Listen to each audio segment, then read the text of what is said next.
What's going on, guys? This is John Zakari, and today I want to talk about Mario Maker, which just came out for the Wii U.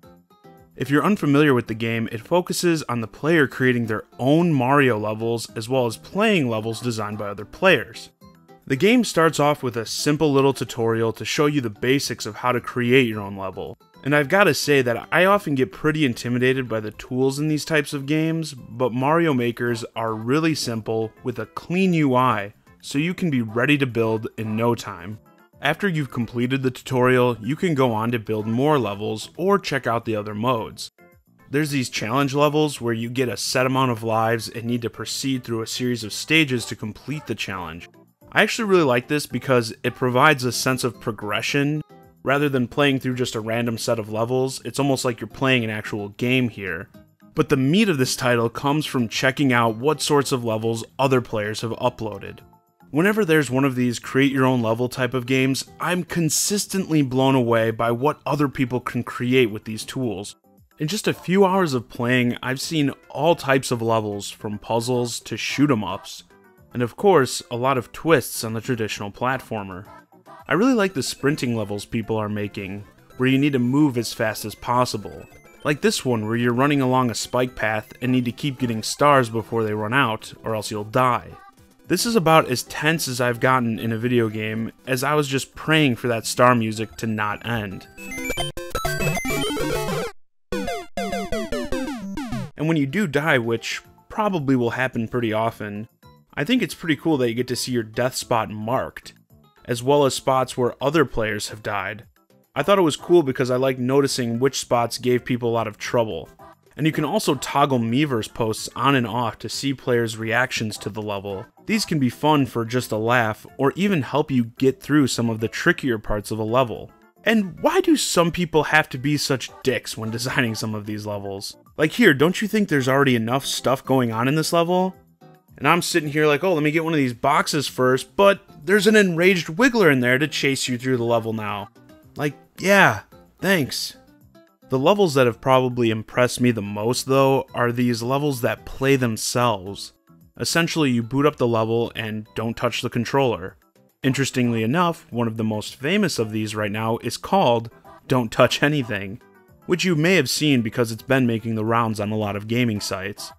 I just can't even comprehend how long it must have taken to get all of the timing down to make this work. I've just got to say props to all the creators of these types of levels.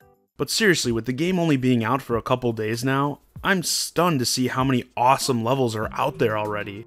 I can't even imagine what this game's going to evolve into during the coming months. And in my opinion, this game has some of the coolest Amiibo support yet.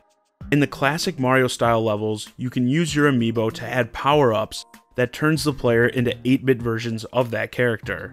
This really helps add another layer of immersion to levels based on other franchises, as you can actually play as those characters, and the person playing does not need to have the Amiibo that the creator used to build the level. And one of the Amiibo levels I found, called Amiibo Maniac, just straight up had boxes going down a line with all the different Amiibo power-ups inside. So if you're interested in seeing what all these characters look like in the 8-bit style, you should definitely check out that level. While obviously I'm really enjoying the game, I've gotta say, playing all these levels with the different Mario versions that we've seen throughout the years got me thinking about how timeless these games are. I mean, the original Super Mario Bros. On NES came out in what, 85? And the gameplay is still as fun as ever. How many other games age that well?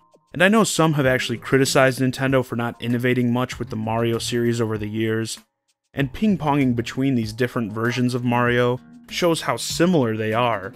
But hey, if it's not broke, don't fix it. I mean, I feel like you could make this game again 30 years from now, celebrating Mario's 60th anniversary, and people would still have just as much fun playing these classic styles of Mario. As far as the negatives of the game, I kind of do agree with others that I wish there were some more tools for level building. Particularly, I'd like to see more boss character possibilities.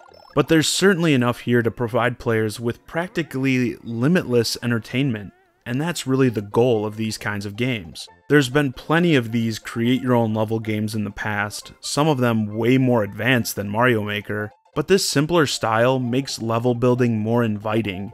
And when it comes to gameplay, you can't really get much more solid than Mario. If you're a Mario fan, or even just like platformers, Mario Maker is a must-have. Well, that just about wraps things up for this video. Let me know your thoughts on Mario Maker in the comments. And if you enjoyed the video, subscribe to my channel now and you can say you were a subscriber before it was cool.